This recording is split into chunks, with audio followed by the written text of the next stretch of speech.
is the new sexy. My fellow nerds, we have talked about it, we have hinted at it, but finally we are doing a full podcast on it. That is right, we are talking about Dragon Age, all things Dragon Age, so Dragon Age 1, 2, and Inquisition.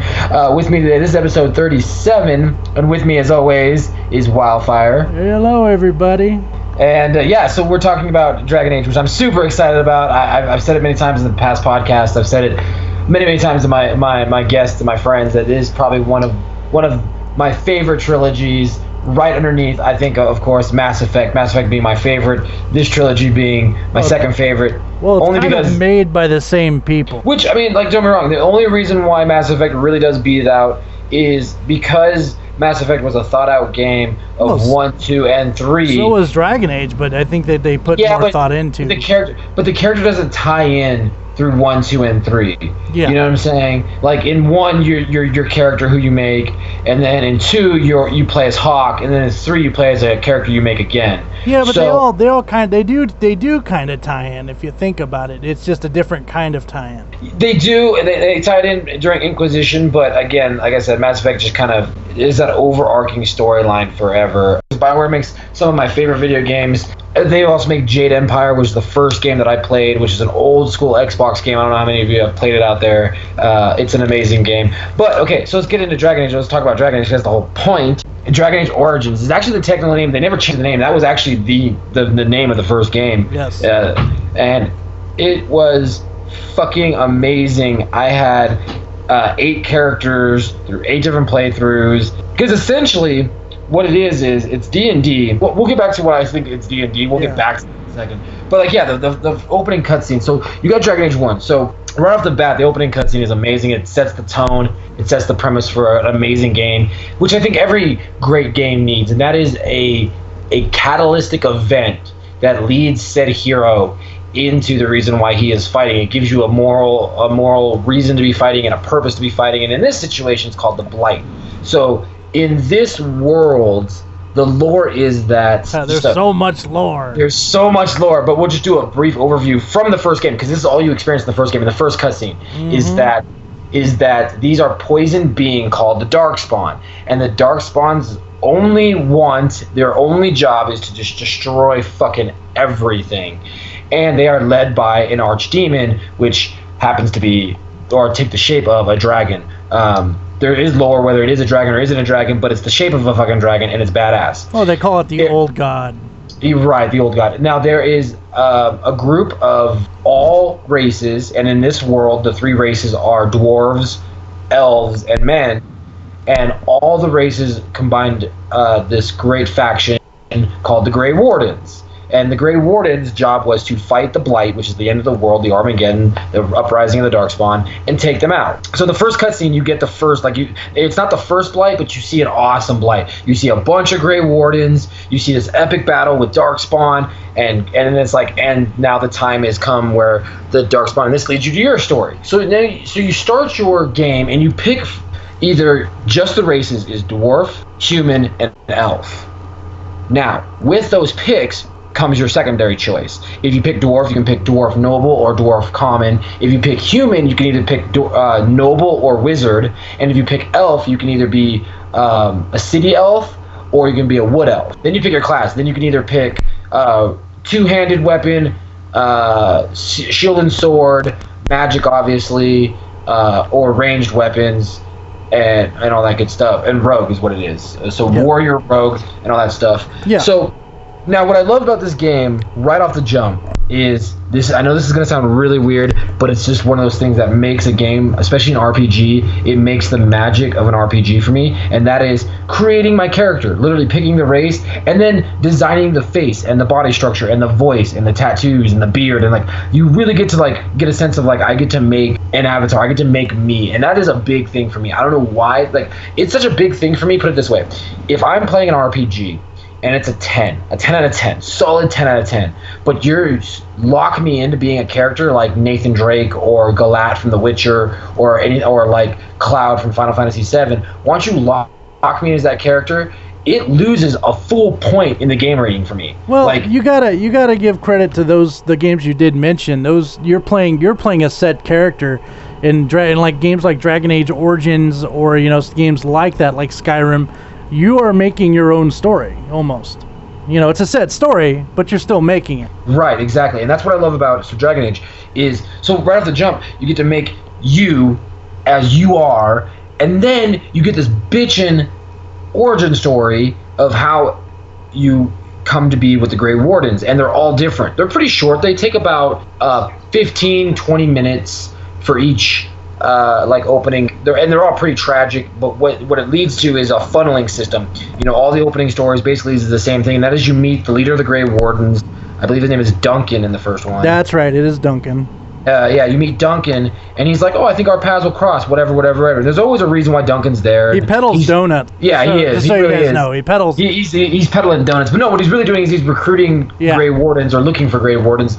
Turns out through whatever your opening storyline is, it leads to you becoming a Grey Warden, or at least going to the trials of the Grey Warden. Because if you're a human noble, he's actually after your brother, I believe. Yeah, and then something happens, you know. Something happens. I won't give it away too much. And then it's like you're the only survivor, and they're like, "Oh, well, I'll settle for you." Exactly, and the stories are all good. They're all very compelling, and they make great. Stories, yeah. Like the City Elf story is one of my favorites, and the actual Noble Dwarf are like two of my favorite opening scenes. They're really, really fucking good. Yeah, that was one of the games that I really liked, the magic system. Yeah, the magic system was really well done. And we'll get into that, of course, too. Which playing a mage in the game, it really just shows you this is how fucked up some of the stuff is in this world. Yeah. It was just all 7 stories funnel into you going to Ostagar, and there's going to be this great battle at Ostagar where they're basically thinking it's a blight. And King, he's just like one of those characters you want to forget because he's this young, stupid man who's just... He wants his moment. He's looking for his moment of glory, and he thinks this is it. And he leads his men into an unwinnable battle, which ultimately leads to his death. He thinks it's a winnable battle, but he does. They don't have enough information. And this is the sad part. Logain, who initially, you'll find out is a traitor, is right. They should have backed off. Well, and we'll get to that. So what happens is, you actually go through the joining first, which is dope. So the joining, and lots of spoilers, by the way. We gotta say that. We gotta say that. Spoilers everywhere. So Sunrai, if you're listening, don't listen. Yeah, don't listen, please. So the joining, what ends up happening is you find out that to join and fight the Darkspawn, the reason why the Grey Wardens are so good at it, and the reason why they've been so good at it for successful at destroying the Darkspawn, is because they drink the Darkspawn blood. So it kind of, when they're joining, it's almost like they become part Darkspawn without being Darkspawn. You even have dreams about like the Darkspawn and the dark and light and the Archdemon and the Archdemon or the But the problem with the ceremony is that it could kill you. Yeah. Like, and as a matter of fact, during your joining, there's 3 of you guys. 2 of them don't make it. Yeah, there's a super great scene where one of them, the first one's a brave dude. He's a knight. He's like a badass. He drinks the liquid and he dies. And then one dude's like, "No, fuck this shit. I'm not doing this." Yeah, and I love that. I love that. I love that too because it shows like it's reality. There would be a guy that'd be like, "No, I'm not drinking Darkspawn blood. I'm not dying for this. Like, fuck that." Really, that does that to me? No, fuck you. I'm leaving. Guys, I didn't sign up for this. Yeah. Exactly. And so when he tries to dip out, Duncan like pulls out his sword and just guts him. And I'm like, fuck yeah, Duncan. And then you drink the Darkspawn blood and you wake up and like, congratulations, you fucking made it through the joining. I think Alistair even goes like, "Oh, it's just 1 this time," you know, and that was like, "Aw." Yeah, like you find out that it doesn't kill a lot of people, but like apparently it's not uncommon for people to freak out and like try to dip out. Yeah. So then you learn the battle plans, and the battle plans is that this great battle that the king is going to lead the battle against the Darkspawn. They're going to fight him head on. King Kalen. So King Kalen is like, "I'm going to fight these guys head on." Logan, who has the second biggest army, you're going to flank him when the Grey Wardens light the signal fires, and we're going to outflank him. Yeah, and you're like, cool, this sounds like a fucking great plan. And this is why I love this game, is because the cutscene of the battle and the music. It's so intense. It's so good. It's such a big nerd boner, and you're just watching this awesome battle, and then you see and your job is as a Grey Warden, you're fighting your way, you're battling, and you light the fires, right? So the fires are lit, the battle's going on, and then you see Logain with his entire army, and his general's like, "Do we proceed?" And he's like, "Deuces, bitch, I'm leaving." Yeah, he's like, "Fuck that, I'm out." Sorry, guys. And then you watch in this cutscene, you watch these people that you've come to love die horribly. Horribly. Not just like, oh look, he got stabbed in the face. No, it's like King Kaelin got picked up by an ogre and snapped in half. Like it is fucking brutal. It is a brutal cutscene. So then gets shot with like an arrow or something. Right, yeah, Duncan gets fucked up. So now it's you and Alistair, and you wake up, right? You wake up in the woods, and you're surrounded by you're in this woman's cabin. You get saved by somebody, yeah. You get saved by somebody. You wake up. The last bit of the cutscene is you're in the tower, and the Darkspawn is rushing you, and you're like, well, we're gonna die here, I guess. Yep. And then suddenly. You're like fucking deuces. I'm gonna have this appletini, and I'm gonna die. Like that's what happens, and then you wake up in the woods. You're in this cabin in the woods in the middle of the Carcathy Wild, and there's this woman, this old witchy woman named Flemeth. And Flemeth explains like, I saved your life, take my daughter with you on your adventures. But the whole time you're sitting there like, well, what the fuck do we do, Alistair? Because like Alistair's like the senior Grey Warden. Find out that he's only been a Grey Warden for like 8 months longer than you, and you're like the last 2 Grey Wardens, and you gotta. But he explains like Duncan told him what they were gonna do, and that was invoke the right of. Inscription, which is they're going to go to all the major cities and call for soldiers to rally against the Blight because they have these treaties. So now it's your job to take these treaties to each town and fucking get them to sign. But every town you go into has a fucking problem. And of course, just like any good video game, they're not going to be like, yeah, we'll help you. No, it's like, no, I'm not going to help you until you do this for me. Well, it doesn't help that Loghain is also against you. He knows that. Yeah, at one point he knows that you're alive. And the beauteous part of this is that right after you meet Flemeth and stuff, you go to a town, and this is how you know the Darkspawn threat is a fucking thing. You go to this town and everyone's freaking out. The person who is in charge of that land is gone because he wants to live. Right, and the worst part is now Loghain is, and when you wake up, you also find out that Loghain not only is working against you and the Grey Warden, but he betrayed you, but is actually trying to steal the crown. Like he's basically trying to be king. Well, he betrayed you, and then he lied, saying that like King Kaelin was like a dumbass, and like which he kind of was. But you know what? If Loghain did go in my opinion, I think that they might have had a chance. Yeah, well, you can play those ifs and buts because as the game goes on, you kind of start seeing Loghain's point, and that is, look. The numbers were 10-1. We didn't have any advantages. We didn't have the high ground. The only thing that we had advantage is that we were coming from behind. Now that is a significant battle damage when you've got front and back. Any good strategist will tell you that is a key thing for victory. You're also fighting Darkspawn, who are basically fucking demons from hell. And they come up from the ground out of nowhere. And they come up from the ground, and that is fucking scary in itself. So it's like you can kind of like argue that Loghain had a point, and it was good that he saved his men because he saved all of his men and he saved them for a bigger battle. But also the motivating factor for Loghain is he didn't believe that it was an actual blight. Yeah. That's his big problem, is he doesn't believe it's a blight because the Darkspawn have been a problem. King Kaelin dies. God saved the queen. It's now the queen, his wife, that rules. No, there's nobody. No, there is a queen, dude. You forget. You forget. No, there's not. I promise. God, I swear to God. I will bet my nerd card on it because Loghain had no heirs. Look it up. She was not married. Look it up, dude. Your nerd card is gone. No. Look it up. Look it up. No. I'm looking it up right now. If you're wrong, you got to admit to everyone listening. Okay. Fuck, I was wrong. Oh, whoa! Look at that. Wyldfyre1 was right. Yes, he holds my nerd card. Yes, I was confused. My fucking bet. Anyway. Go on. Anyways. So you go to the first town, you find out that the Darkspawn are ravaging the town. The first thing you run into when you go into this town is these fucktard bandits who try to get money off you. Yeah.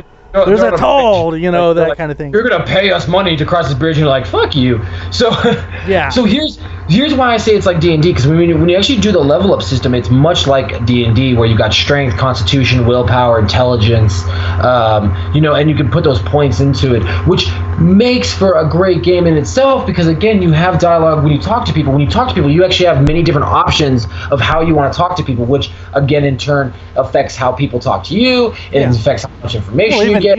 Even what you are affects, like If you're a mage, they'll respond to you accordingly. If you're a noble, they'll respond to you. If you're a dwarf, if you're an elf. Now, what's really cool is they go into what I love about BioWare is, and I'm gonna be sucking BioWare's dick this whole time because I love that they write realistic games. They love to put in every aspect of human life as we know it today, and that is like they have gays and racism and sexism and classism and socialism. Like, for instance, like we're talking about earlier, in this world, race is an issue. As a matter of fact, or even if you're a magic user or not. Actually, exactly. But in this world, the racism is against the elves. As a matter of fact, they don't even call you an elf. They call you the racial slur of Knife Ear, which is they really say that, and I think they say drow, or I forget. Yeah. I forget. They have, or whatever. They have quite a few. As a matter of fact, in this world, like I said, there's 2 elf opening stories. There's the elf wood, which is like the free elf people, the natural elf people. They stay in their flock unless they fuck up or there's too many magic users. But we'll get to that. Exactly. And then there's the city elf, which are basically literally slaves. They live in slums. They work for all the nobles. They don't get paid. They're basically cattle. They're traded. They're like sex slaves. As a matter of fact, that's what's so sad about the elf city elf story when you open up is that on your wedding day, your wife gets raped and murdered by a nobleman and sends you on a kill crazy rampage, and you just slaughter nobles, which is fucking awesome. And then there's a big riot. There's a big riot in the slums during that point, and all the city elves kind of riot against the nobles because of this situation. You have to leave, and that's how you end up with the Grey Warden. If you've never played as an elf and you've played as all the other characters, which I haven't, well, you don't know what the fucking riot's about. So it's like you get this little extra storyline that comes in. Like, there's certain things going on with the dwarves, and the dwarves are trying to find their new king because their king died, and you got like 2 big houses fighting each other, and you get a little bit of that story too, and you get a little more. Hell, you get to meet the Loghain's right hand man, like the guy who basically fucks over your family as a human because you're a noble, and that's again what we said earlier. And that is why I love this game, because there's so many nuances. Like when you play like a wood elf or a forest elf, and you go to the first city where the riot happened, the people in the city, the NPCs, the computer players will talk about the riot, and you're like, what riot? What happened? What the fuck's going on? And you can't. And then because it's and the city elves will talk to you and be like, listen, you don't understand. You wouldn't understand our plight because you're a fucking wood elf. You wouldn't understand. Like, you don't understand what's going on in the cities. You're because free. We're slaves. Exactly. It's not. But they kind of there's a majesty about the elves in the game too, which is great. Even the there really is, because and the elves become especially the wood elves become way more prominent in the third game than in the first game.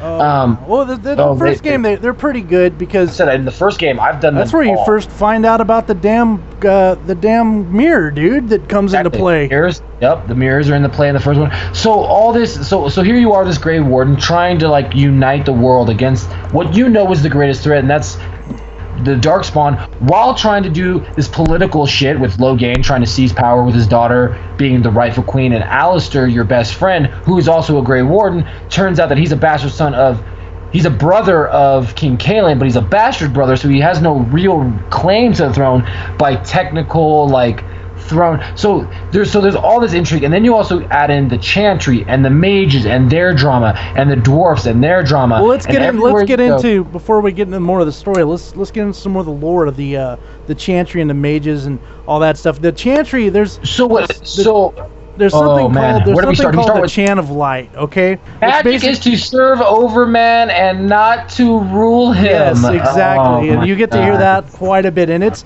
basically like, look at it like modern, like religion these days, and I'm not going to get into that too much, and they say it all the time, and it's all around this one person who basically I say it's their Jesus. Andraste, who was their Jesus. She died in a fire. She was cleansed in fire and returned to the Maker. So I mean, that sounds like a Jesus story to me. The lore of the religion is this, and that is there's the Maker. There's the Maker. The Maker is God. Andraste was the most holy of holy women while she was on Earth, and she was even the bride of the Maker. Now, so the way this works is what the Darkspawn, how the Darkspawn were created by basically the Chantry lore is that is a bunch of mages, and this is why the Chantry is so against magic. A bunch of mages, I believe it was there were magisters. There's 9 of them or something like that. I think there was 9 magisters from Teventer. Yeah.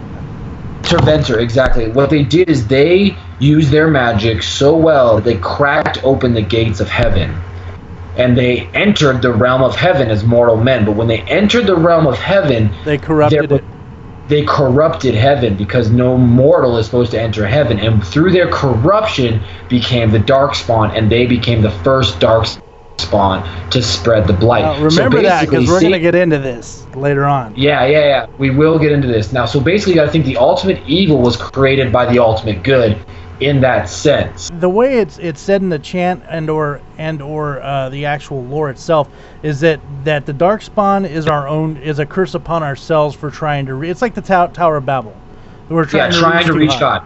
Yeah. They're trying to reach the Almighty, and for that they were shunned by it. Now we're gonna get into that way later, so remember that piece because it's really important about the whole cracking of the seal and it's all that stuff. And there's so much to talk about. Very important. But that doesn't get it. We're not going to get into that until we talk about games 2 and 3. Yeah. But so sticking to the first game, so you get all this lore, you get all this. And as a matter of fact, in the first game, you can actually there's a mission where you have to heal somebody, and to heal them, the only thing that will heal them is the ashes of Andraste, which come in. Oh, that again comes in later on. So because of that, mages are already looked at and in a negative light because it was mages who cracked the seal. So magic is already looking to be thing. Now in this world, magic does exist. You can throw fireballs, you can throw lightning, you can summon the dead, you can go into what they call the Fade, and the Fade is like a dream world, but it's also where demons exist. And the problem is if you're not a good mage or you're not protected in the Fade, you can be corrupted and basically possessed. Think of possession is the best way to put it. Yeah, that's a great way of putting it because it's playing as a mage. It explains it wonderfully. Yeah, it really does. So the circle, that's where the Templars come in. The Templars, so the way they look at it is, okay, we can't get rid of magic users because magic exists. It's much like Harry Potter. You are born a wizard. If you don't have magical ability, sorry for you, you will never have it. You're born with magical ability, and it kind of manifests as you get older, and it gets stronger, and you have certain abilities. And so in this world, if you're shown to be a mage, you have 2 choices. You have the politically correct, societally correct thing, and that is to go to the Tower of Magi, the Circle of Magi, the Circle of Magi. Oh, it is a tower, so you can't. It is a tower. Yeah. It is a tower, but also think Hogwarts. It's the school for wizards. More or less, but it's less you have a choice. It's either you do it or you become a apostate. And that's the thing is, and during that, what's even worse is they control the mages so much that on your, like, when you become a mage and they're like, okay, you can leave the Circle of Magi, you're no longer a danger to society, we taught you how to use your powers. By the way, to leave, you have to do this blood ritual where we get some of your blood and we put it into a phylactery, which we can trace you wherever you go. Yeah, now this is where it gets fucked up. Say you're a mage and it doesn't work out. You're in the Circle of Magi and you're training, and it doesn't quite work out. They have a little thing called making you tranquil, and it basically takes away all of your emotions. Playing as a mage in the first, like as in Origins, your best friend becomes tranquil, or actually he runs from becoming tranquil.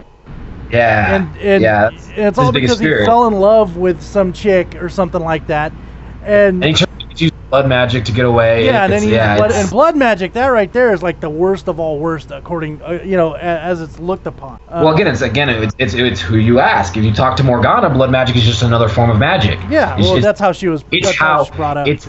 But it's also how you use it. Yes. You could use blood magic for good things, but you could also use most of the time blood magic is used for evil things. It's very well written in the storyline of this lore. So you got the Templars who basically watch over them, and there's this underlining tension between the mages and the Templars and mages and normal people. Well, the Templars are the watchdogs. They're the ones that, and if a mage fucks up and ends up running and becomes an apostate, who goes after him? Templars. And Templars drink lyrium, which is like a magic potion, basically to, just like any D&D character, it's to help your magic. But they drink lyrium as like a defense against magic. So they're like literally designed, their whole purpose, they say their purpose is to watch over them, but their real purpose is to kill them. Like that's what more or less. Make sure they don't get possessed or turn to the dark side. So, but yeah, and lyrium, just so you guys know, lyrium is basically a mineral. It's mined. It's a dwarven thing.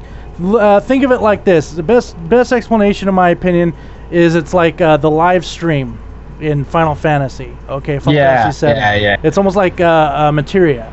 Okay, it's not quite like materia, but it is like materia. So, and only dwarves can really touch it without getting a really bad. They don't go fucking crazy. Dwarves, if they can be around it a little more, so they're mining it mostly. So what happens is these Templars get a potion. They take these potions and they get addicted. There's an addiction, and it's a bad addiction.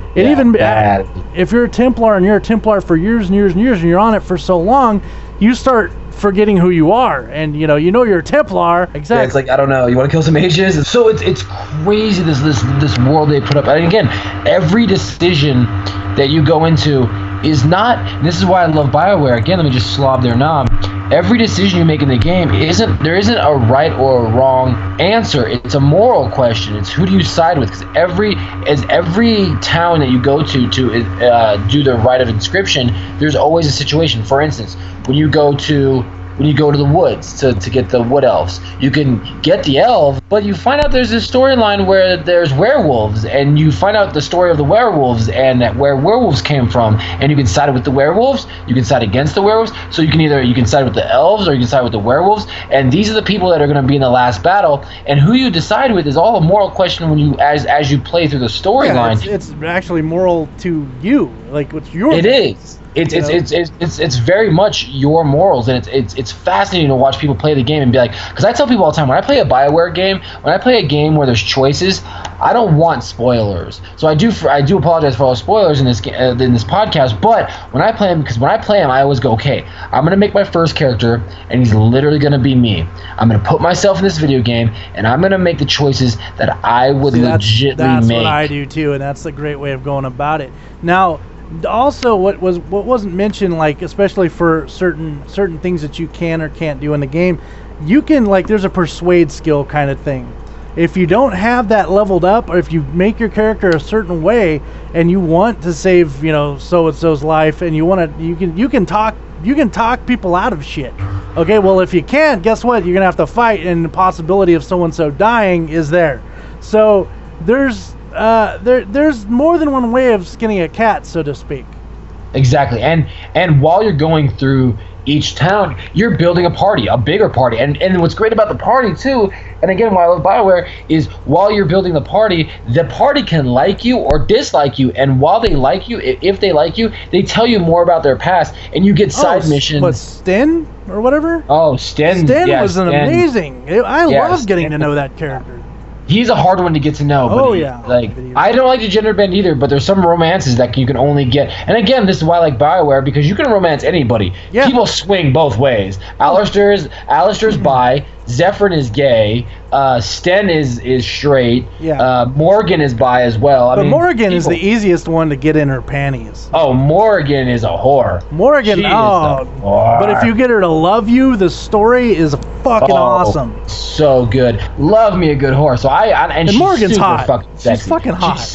She's so hot. And there's a great love scene, and you get to see her boobs and her ass, and I'm like, yeah. It gets kind of adultish. Yeah. As the story progresses, you get to find out where Darkspawn come from, like how they replicate. Well, and that's another thing about the storyline. As the storyline progresses with the Darkspawn and the Grey Wardens, you find out the curse of the Grey Wardens, which eventually the curse of the Grey Wardens of being the downside to being a Grey Warden is, you are this ultimate warrior, but if you live too long, eventually you have to die.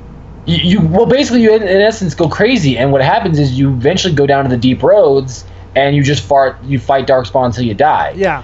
That's what happens to him, which is super crazy, because now the deep roads, in good old-fashioned lore, the dwarves in this world... Oh, this is awesome.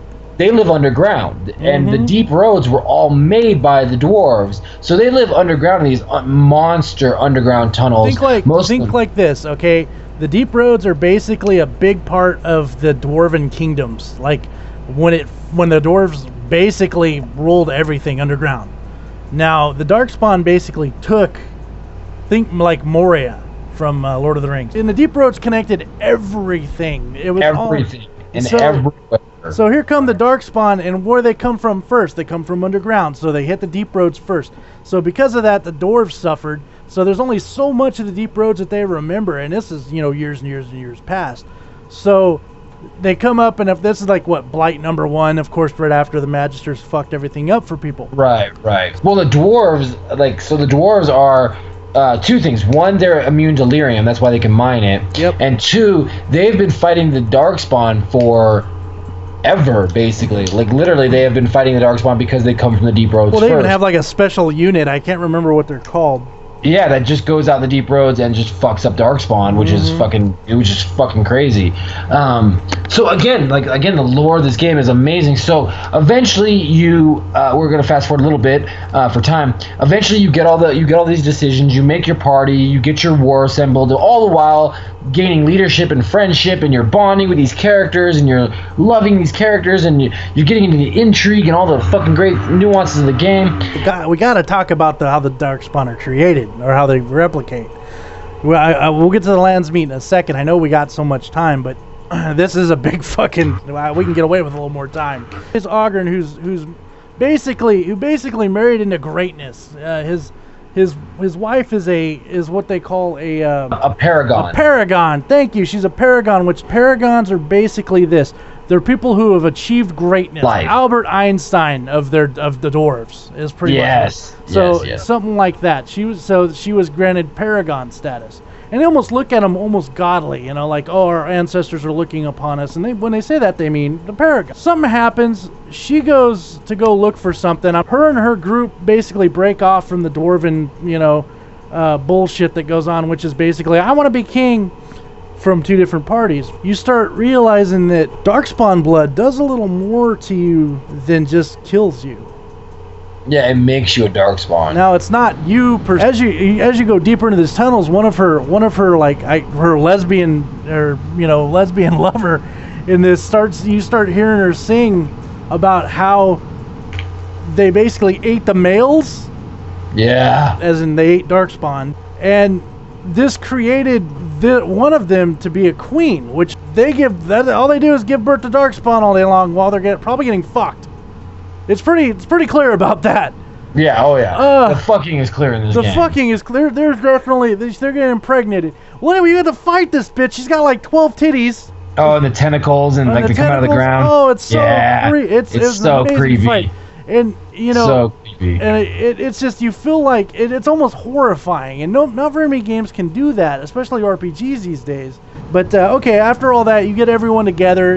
Everyone kind of either one way or another agrees to join as a battle, and you're going to this lands meet. You end up fighting Logain specifically because you come to the lands meet and you're all aggressive. At least my character was, because that's the way I play games and that's the way I would be. And you're like, fuck you, Logain, you're a traitor, you dipped out on us, you fucked us over, and I'm here to fucking kill you, and I don't give a shit. Literally that's what you say. And he's just sitting there drinking his appletini, and he's like, no, fuck you, I didn't dip out on anybody, King Kaelin was a fool, my daughter is the rightful queen. And you're like, I don't give a shit about all that, I'm just here to fuck you up. And he's like, fine, let's have you. And you fight right in the middle of this lands meet, and you fight Logain, and you beat the shit out of him. Now, you don't kill him right away. You beat him down to his health is 0, game status, but he's still alive. There's this great cutscene. And then they decide, like, okay, you won the trial by combat. You decide, you, Grey Warden, you, who have brought all the races together, who have built this great army, who has told us about the Blight, who has saved all of these collective towns and cities, because it's a very long game. And they go, you decide. And you have a choice in that matter. You can declare Alistair as king, you can declare his daughter, Logain's daughter, as queen, or you can put them two together and make them married. Which is awesome, which is what I chose. It took a lot of persuasion. Which is what I chose too, and Alistair was not happy with me. He did not want to be king. He makes it very adamant that he has no interest in being king. See, I talked him into it. I made it to where he was like, I guess he wasn't happy, but I still didn't get too many points against him. Now, if you kill Logain... There's a secondary question right before you kill Logain, which is amazing. which for the first 4 playthroughs, I only thought there was 3 endings to this video game. No. Nope. No. There are 7. There are 7 fucking ways to end this game, and I didn't realize it because of my rash choices when it came to King Logain. So what happens is, after the lands meet, and then everybody decides, okay, it's time to fucking fight this blight. You find out the ultimate truth about a blight, and that is, during the blight, to kill an archdemon, a Grey Warden has and take the essence of the archdemon into himself, and both creatures are destroyed. The Grey Warden is destroyed, yep, and you are destroyed. Now, in this moment, there's only you and Alistair. So you're like... There's a third guy that But failed. he dies. Yeah. He fails. He dies. Anyways, so really, there's 2 endings. So you're kind of looking at this game going, okay, there's 2 endings. Either me or Alistair. Now, right before the battle scene, Morgana comes up to you and says, listen, if you lay in bed with me tonight and give me a child, it will be a Grey Warden, and I can take the archdemon through an old spell that I know from my mom's grimoire, her mom's Flemeth. By the way, Flemeth has her own lore herself. Well, yeah, we'll get into that in a minute. But she's like, there's an old ritual where I will take the soul of the archdemon into that fetus, and it will be something else. But if I do this, the child is mine, and we run off together, and you never ask about the child. Which makes it hard, especially if Morgana's in love with you. It makes it so cool. Really... So suddenly, here's 3 choices. Now I have 3 choices how to end this fucking game. That's how. Now, I played through all 3 playthroughs, and I did all 3 playthroughs because I wanted to see how it ended. I martyred myself. I martyred Alistair. I fucked Morgana. If you keep King Kalen alive, you can make him a Grey Warden, and he can be sacrificed. Yep, to the I Grey did Warden. that too. That's the 4th ending. That was my second playthrough, to be honest. Yeah, that is amazing ending. However, I didn't really like it because then it makes King Kalen a hero, and I just really hate that sucker so much. I don't want to give him any I like that it was a redemption. I like that he was... It is a redemption. It is a redemption story for him. I personally like it when either your character gets snuffed out or Alistair, because it's a great, great ending scene. And it's a beautiful story, and it ties up so beautifully. Now, keep in mind that this whole first game only happens on 1 continent. Ferelden. Yep, Ferelden. It only happens in the land of Ferelden. And you are aware that there are other continents, because Sten talks about him being from Venari, and they have their own homeworld. There's also Teventer, which is across the street. There is also... Across the street? Well, across the sea is what I meant to say. Yeah, that was fucking hilarious. And there is Orlais. There's the town of Orlais, which is where basically France. Which is where Zephyrin is from, who's like super gay and way into bondage. He is hilarious character. He is a hilarious character. And he's a assassin. Yeah, and he's an assassin. He's a gay, bondage-loving assassin. Well, he's not. It's not just him that's from Orlais. What's her name is too? The redheaded chick. Thank you. Yeah, Liliana, the church-loving bitch, who's just super crazy. Now, quick backstory on her. She's like the psycho girlfriend, especially if you end up getting with her. She's got an amazing voice. There's one scene that she does this campfire song, and that's a great scene. It's an amazing scene. But anyway, she thinks that the Maker spoke to her. Yeah, the Maker told her to meet you in that first town. That is fucking crazy in itself. Now, whether it happened or not, it's kind of up for it's on the fence. Knowing that she knew to meet you there, that's cool. But you find out that especially later on, that she's kind of not a spy for you per se, because she's a bard, and bards are basically spy. Yeah, bards are basically spies. They're people who they buy and sell information or get information one way or another. So that makes me wonder: did she really know, or did the Maker really talk to her, or did she just maybe hear something? She's got all this information, and she's using that information to tweak for her own agenda. See, I believe seriously that she believes in the Maker. I believe that she had, I believe she believes in the Maker, but I believe that, like I just said, like somebody told her that you were going to be in that first town, and then she's like, oh, the maker works through this person. The maker told this person, gave this person the information, who gave the information to me, and so it's all the maker's doing, because everything's the maker's doing. It's a very satisfying ending. It's very climactic. And what it has in the game, which I super love about games, is it has that opening to suck you in, right? It gives you purpose while you're playing the game. It makes you love these characters, and then you feel like a fucking hero. You save the day. I save the world, because who doesn't want to save the world? Oh, especially in an RPG.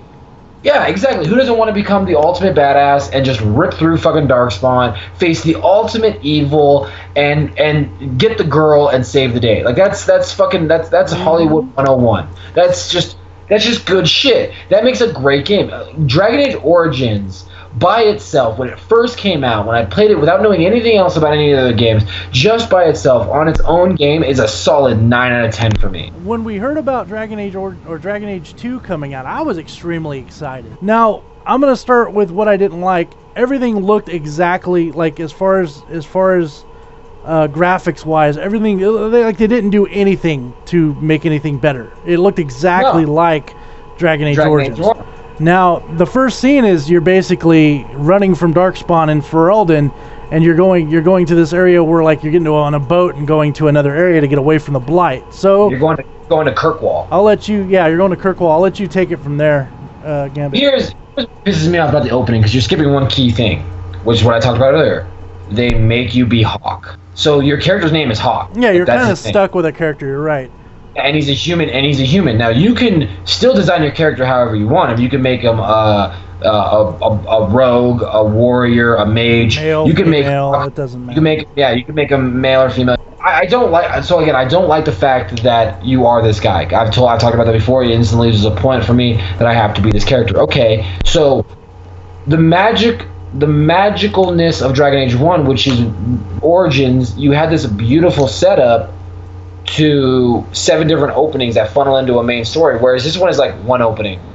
Okay, I guess there's no real reason off the jump. There's no real reason to make another character. So it's, I guess, do I just want to play a mage, a rogue, or a fighter? I guess I can redo another character to play as a rogue, but there's no real incentive because there's no new storyline. You see, for me, I put in a lot of thought into my characters. I really do.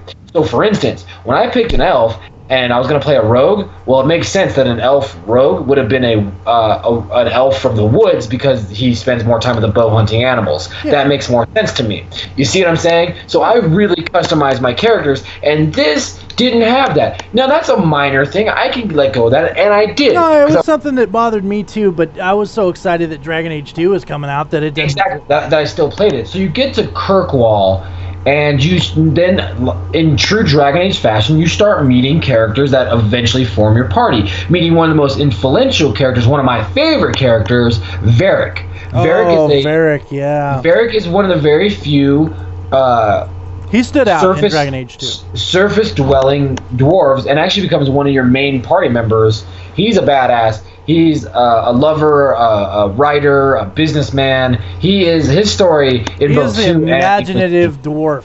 Yeah, he is a very, very cool character. He's probably one of the only things good that comes out of the second one. No, that leading things up does not make a good game. No, I don't like games. I don't like games that literally can be explained away in a 10-minute cutscene for a game. See, I agree with you, but I'm not saying the game is amazing. I'm just saying that, oh God, no, the game was a disappointment. Let me put it out there for you nerds. I waited so long for this game. I pre-ordered it. I loved it. I was so excited. I get home, and when I was done with the game, it's like I had the best sex of my entire life, and then the girl lives in a different state.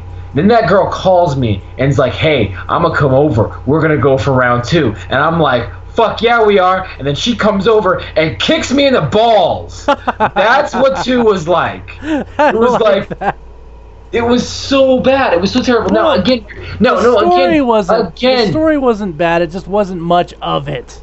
No, exactly. The storyline was all a big giant lead up. It was all a big stroke fest for Dragon Age 3. Yeah. Another problem that I had with Dragon Age 2 is that it's all centered in Kirkwall, whereas in Dragon Age Origins, it was centered in this entire continent, and you got to travel the continent. Now, you're stuck in this fucking town, and it's this shit town. And now it does lead up to the thing, because in this game you meet Corypheus. At the end you meet Corypheus. That's the whole point. It's Corypheus sets up, and in this game we get to see Quinaris, not just big black men. Quinaris, yep. Quinaris are actually a race of fucking horned motherfuckers, and they're badass. Yeah, but we actually get to see. It's almost Dragon Age 2 gave Qunari like more of a. There was definition to the character. I will say that the storyline in it. So the point of the storyline too is that there is a mage uprising happening in Kirkwall, and it's not necessarily a mage uprising. It's a mage possession and mage freedom, and it's this whole very much church and state. Andrew was a dick. That's all I gotta say. Well, here's the thing. That's the problem that I have with this game. Is it felt very okay. It was like BioWare for the first time in their entire life just picked up a morality brick and just beat me over the head with a message. Like, here's the message: morality is bad, church is bad, religion oppression is bad, racism is bad, sexism is bad, humans are bad. And it was just like me beating me with this morality brick, and it was like, okay, I get it. I fucking get it. We're fucking hot, flawed people. Can you stop beating me with this morality brick? Like, please stop pushing your agenda down my fucking throat, you fucking liberal hippies. Like, I fucking get it. I'll put it this way: when Hawk's mom died, that was probably the most emotional part of the game, and that wasn't even that bad. That was a pretty deep moment, though. Yeah. So, and I mean, not only did she die, but she died horribly. And I'll just explain this briefly. Someone was piecing together the perfect woman for him, and people were disappearing, and the final person was Hawk's mom, and like basically made a Frankenstein's monster kind of thing. Hawk's mom's like head was the final piece. Yeah. It was just horrible. It was horrible, and it was, like the whole time you're like, I kind of don't want her to die. But anyway, you go through a bunch of shit. The game, you can beat the game in like 2 days. You really can. See, that's my problem with this game. A few key things that really fucked this game for me, like fucked it hard. It was, one, there was no sense of urgency in the game. So you're just this guy showing up to Kirkwall and you just get into this political problem. That's a shitty storyline, first of all. Second of all, there's no real accomplishment feeling at the end of the game. There's no real like, ta-da-da-da-da-da, I did it. I'm the mage. I'm the leader of this game. You and the other big you're just like, shit's still fucked up. Yeah, you're like, well, I didn't make a goddamn bit of difference. Like, I just wasted my time playing this game. And the other big problem that I had with the game is it's very unmemorable, and that's how this game felt. It just felt very short in that respect. Plus, it didn't give you like yeah, you can build relationships, but you couldn't build relationships like you did in Dragon Age Origins. When comparing Dragon Age 2 to 1, everything just felt very flat. It felt very rushed. It felt very like, I gotta agree with that. It felt very filler. I tell people all the time, you can honestly play Origins and then Inquisition and then skip Dragon Age 2 and not really miss a whole lot. Well, like you will miss a little bit more of like when the Qunari change and the Qunari culture, and you'll miss a little bit of like Corypheus and the mages, and a little bit more of like the mages and the Templar and their beef and like the political. But like I said, that's another thing I think they failed in this game, is they went too political. Like, if you're gonna give me a political message, wrap it up in fantasy, But this one was way too clear of a political message, and it was just like, it really was a video game against church and state, which that's really what this game was about when you really get down to Dragon Age. We'll talk about kind of the ending of this game. What starts out, where shit starts to really go bad, is when Andrew, who's a mage who is possessed by they call it a spirit, a good spirit. It's a spirit of justice, right? Yes. So he gets possessed by a spirit of justice. He's also like, think of like Robin Hood. He's saving other mages who are apostates. He himself is an apostate.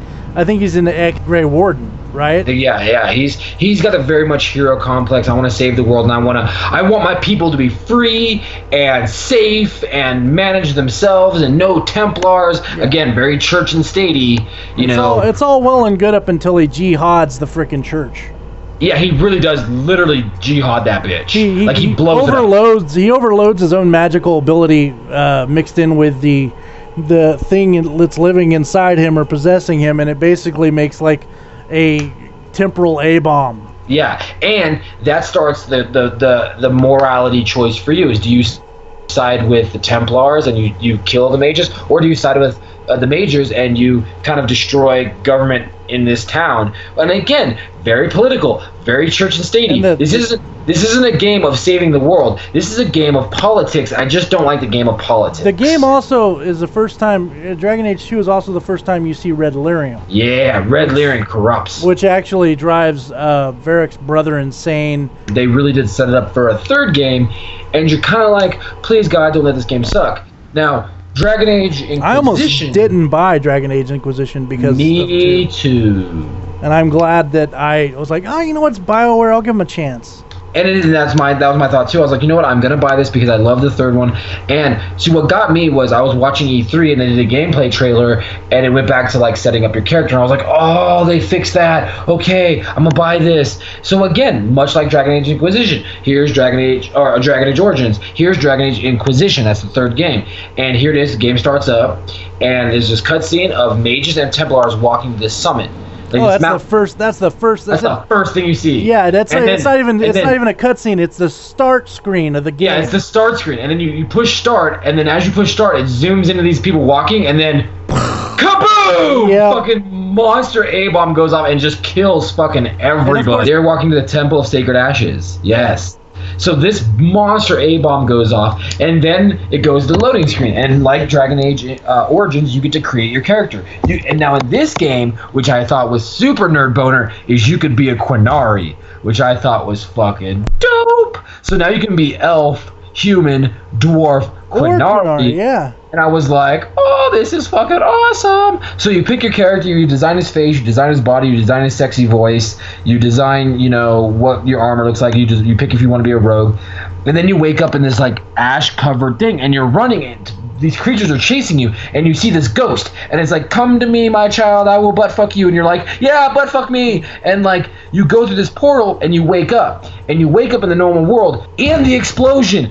And you wake up in jail, and they're like, what the fuck happened? And you're like, what do you mean what happened? And they're like, everybody's fucking dead except for you. And you survived for some reason. And there's a tear in the sky, and the tear in the sky leads to the fade, and it's the same color as this magical thing on your fucking hand. What the dick is going on? And you're like, I don't know what the dick is going on. I just woke up from a concussion. I don't know if you know this or not, but I just got blown up, and I survived. And then they're like, well, people say that you stepped out of the fade and that you were pushed out by Andraste. Which, by the way, the fade, your physical form cannot enter the fade according to the first two games. A physical form, you can go in through dream states as a mage, which is how they get, possessed. So here you are, like, okay, and then you figure out that your hand, though, this magical thing on your hand can close the rifts. So suddenly, you're kind of a hero. But now there's this big problem. All the major leaders of the Templars and the mages just got fucking eradicated. Same with the church. So there's no fucking government. There's no thing. There's a rift in the sky. It's fucking Armageddon. Shit's going crazy. And the only thing people do know is that you, this fucking guy who survived this explosion because you're made of cockroach skin, yeah, you can close the rifts. So you're met with disdain and you're met with like joy. And then they invoke the right of the Inquisition. And the Inquisition was in times of turmoil. The leaders get together and they kind of right the wrongs. Now what's really dope about this is right off the jump, the three characters that you initially meet, you meet Varric, so Varric's back, which is dope. You meet Cassandra, she's from the second game, who we didn't mention, who, by the way, Cassandra is so bait-worthy. As a matter of fact, my first playthrough in Dragon Age 3, I romanced the fuck out of her. I got Liliana. Oh, I wooed her. I wooed Cassandra like nobody wooed anybody ever.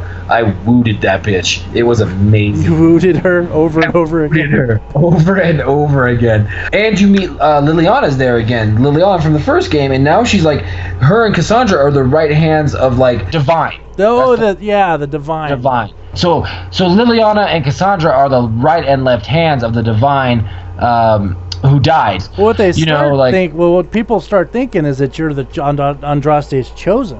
Yep, Andraste's chosen. You're actually the Herald of Andraste. Is what they call it. And a lot of people just call you that. They'll just straight call you the Herald. Like, what's up, Herald? And you're like, stop calling me that. Yeah. I told you not to call me that. It bothers me. Or you can be like, you can embrace it. Like, fuck yeah, I'm the Herald. Yeah, you could be like, fuck yeah, I'm the Herald. I'm the man. I survived a nuclear blast, bitches. Yep. What up? And of course, you don't remember it. No, you don't remember shit. And that's what the point of the game is. So the game is trying to rebuild a society and fighting the Darkspawn again, which is super dope. They brought back the Darkspawn, but the Darkspawn are a little bit different in this game.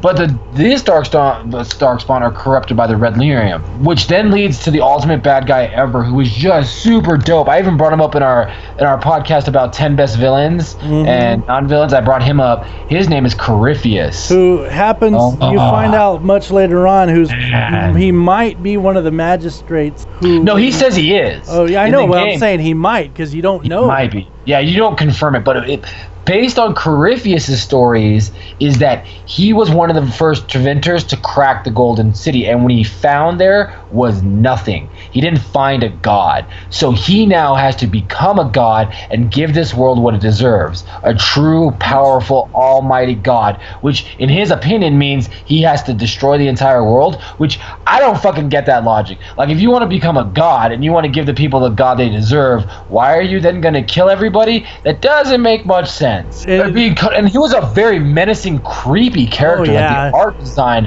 of Corypheus was fucking It was like he was partially taken by the Red Lyrium. Yeah, and then so he kind of looked like a Darkspawn, so think like zombie-esque.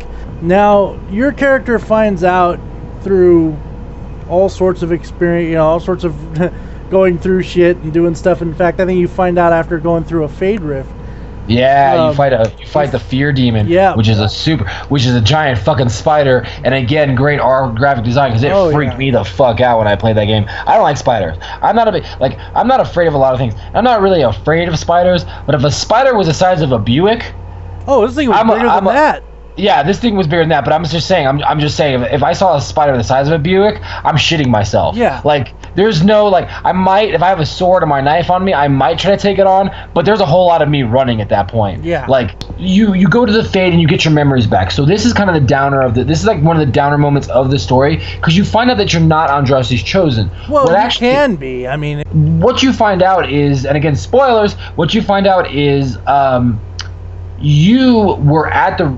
Corypheus needed the divine part of the ritual, her blood basically, to fuck her over with this orb to crack the heavens. You busted into the church and interrupted the ceremony, and your hand grabbed the orb, giving you the powers to shut down the rifts, fucking up Corypheus' plans, and that's why he's fucking balls pissed at you. So when everything exploded, you were basically shielded within that bubble, and it was the divine spirit who led you out of the Fade, and not the divine Andraste. Again, how you want to interpret that is you play the game. That's why I highly suggest playing the game, because you really get to put your own sense of morality into this, and that's why if you want to believe it's the divine spirit that saves you. Because it really does. It leaves it up for interpretation.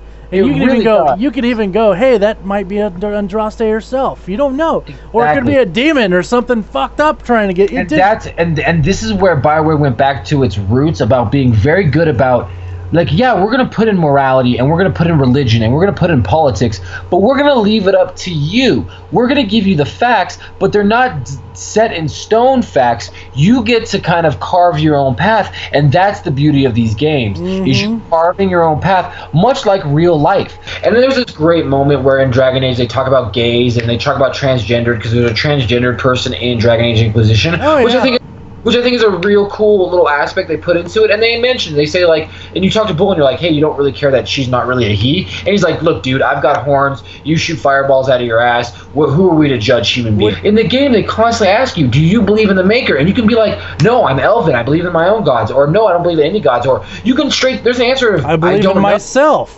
Oh yeah, or I believe in myself. But my favorite is the I don't know answer. Like, I don't know what I believe. Yeah. You know, like, I'm living in this crazy world. I don't know what the fuck to believe. Well, you see, the way I see that is that it's if you're playing your character, like, realistically, because let's be honest, all this bad shit happens to you, and it is bad shit. I mean, you got this thing on your hand that could possibly kill you.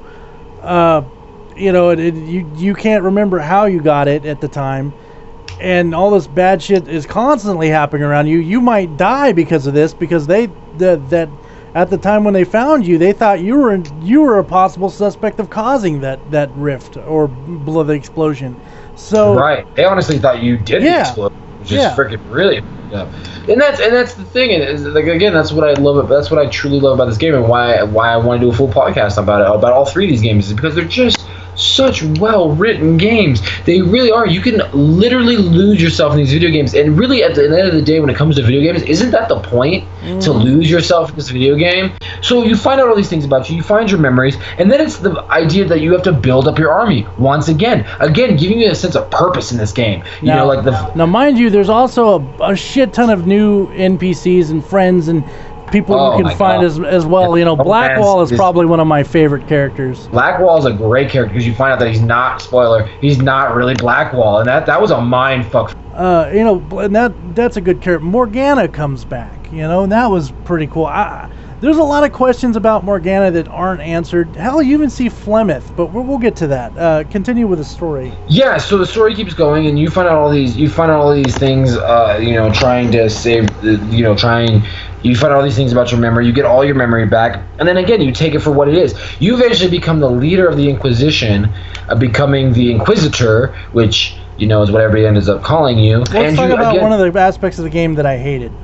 What's that? Further, the timed missions. Basically, you can go into the battle room or whatever you want to call it, and you look down at a map, and you can do certain things. And each one of them, when it first starts off, it's like 5 minutes. You send whatever on 5 minutes. It's 10 minutes. Well, it starts to get bad. It starts going like 24 hours. And that's an MMO thing that really pisses me off in MMOs.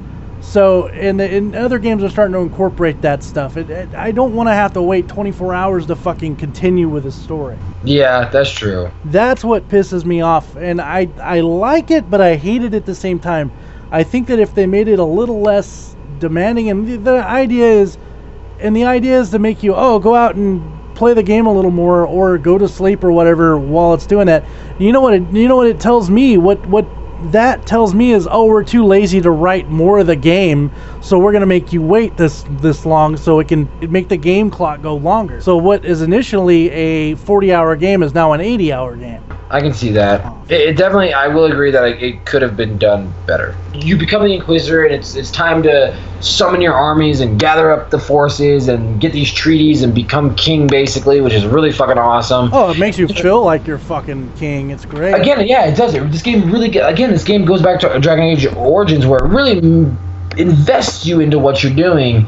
And Skyhold was amazing. Skyhold was an amazing castle, and while you're doing this, you're finding out more things, and you find out through one of your partners. What's the elf's mage name? Solus. Through Solus, you find out that the orb is elven made, and this is elven magic, and there's a lot more magic going on that we don't want to talk about, because he is a Fade, he's master. Yeah, he definitely he talks about going to sleep places and talking with old friends, and a lot of those friends are spirits. And in this game, you find out that it's not just good spirits and bad spirits. There's like 50 Shades of Grey. Yeah, there really is. They're not. It's not just straight a demon. And a good spirit, a regular spirit, can become a demon by being forced to do something that's against its will, like justice. If justice, it's the eye of the beholder. If justice sees that it needs to kill someone for a just cause, it becomes a demon.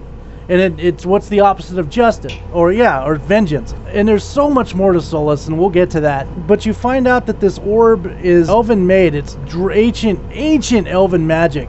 So you find out all these things about it that you don't really want to find out, that you don't want to leak out, and you're building up this army, and you're all the while you're dealing with the corruption of the Red Lyrium and your side quests with your characters and all this fucking great shit. But then it all kind of comes to a head, and that is you find out that he's going after the well of the well of sorrows that he's going after, and he does have his own archdemon that he corrupts. So this whole time you're trying to figure out, now the well of sorrows has all the information ever stored, and it's from the elves from back in the time when the elves were immortal, and there's a morality choice when you get to there, because there's spirits that are guarding the well of sorrows, and then you learn about if you drink from this, you actually bind yourself to one of the very old gods who is very important. This is a very big thing. You bind yourself to this goddess who later we find out who it is, and the goddess has a wolf, and we find out later who that is, and it's fucking a mind-blowing. We'll get to that at the end. We'll get to that. But during the well goddess, throughout the game, it talks about not the gray wolf. What's he called? Yeah, I think it is the Grey Wolf, Grey actually. Wolf. Like, And he has and he has a name, and and they're supposed to be like, one's a god, the other one's a goddess. And right. So continue on. Yeah. So then you find out, like, the well tells you that you can you can train a dragon. Basically, you can capture a dragon, train it, and that dragon can fight the archdemon dragon. So you go do that, and when you go there, you find out, surprise, surprise, there's fucking Flemeth. And what do you find out? That the goddess you bound yourself to is fucking Flemeth. Mm-hmm. And you find out that she is the god, the oldest goddess, worshipped by the elves. Is fucking Flemeth from the first fucking game. Now, you knew Flemeth was always a powerful witch, because when we didn't talk about in the first game was that you can fight Flemeth, and then that bitch turns into a demon. Moreover, what you find out is that Morgana is actually Flemeth, and how Flemeth keeps herself alive is that she has a daughter and then possesses the daughter. Yep. It's fucking mind-blowing. Yeah. So, like, we've always known that Flemeth was very, very powerful, but we did not know that she was a fucking goddess the entire time, which brings up why if you kill her in the first game, you're not actually killing her, you're just killing her mortal body, and she's going back to being a goddess. Well, which really blows your fucking mind if you play the first game. Well, she also saved the Hawk family in the second game, which we didn't bring up as well, and we had to do something for her in that game. Exactly. So you find out that she's a god, and she gives you this information. Then you fight the dragon. Pretty cool cutscene fighting the dragon. Then they fight the dragon, and then you move on to fighting Corypheus, which is literally one of the coolest fight scenes. It takes a little while. When it doesn't freeze.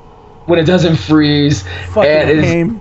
And it has the coolest cutscene that you find out. And again, Ender, spoilers. I'm not gonna tell you exactly how it is, but I will tell you that the wolf is fucking Solus. Solus is a god. He's a god throughout the fucking game. He was never what he said he was. He was the wolf. And not only is he the wolf, he kills fucking Flemeth.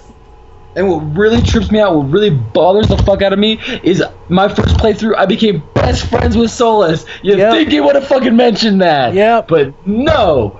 Oh, it's such a trip. It's such a good game. It's so nerd satisfying. And there's so many little nuances that we missed, and there's so many things we can go back and talk about. And the things like you could literally spend an entire podcast talking about your favorite characters of this game, because there's so many of them, and there's so many great characters. There's so many great moments and what the fuck moments and mind-blowing just like moments that you're just like, oh my god, I love this fucking game. Well, I about shit myself when I saw that last cutscene when Solus reveals himself as the Grey Wolf, and I was like, really? And like I was, and of course you since your character pretty much bound yourself to Flemeth as a goddess, you owed her a favor. Well, she's dead now, so it makes you wonder, who do you owe a favor to?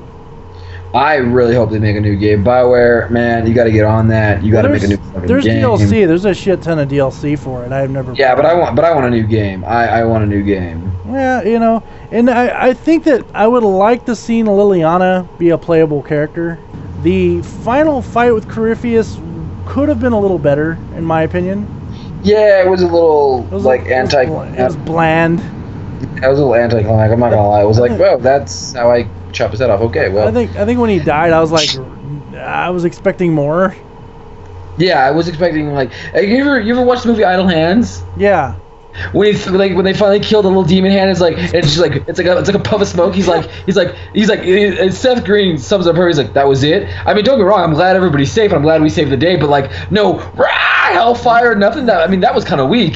I was expecting an explosion, and I got a queef. Exactly. So, I mean, and again, I wish I had more time, but we've already done like a 2-hour podcast on this, and there's just so much into it. Guys, I know we spoiled a lot, but if you haven't played it, go play it. And if there's something you want to ring on it, like, hit us up on Twitter or Facebook. There's so many great characters. I know that Awkward Moogle loves Iron Bull. Yep. Like, that girl loves the Iron Bull, and we can talk about the Iron Bull all fucking day. Sarah, and the Red Jenny crew. See, I know you liked her. I fucking couldn't stand that fucking cunt rag. Yeah, let us know what your favorite character is.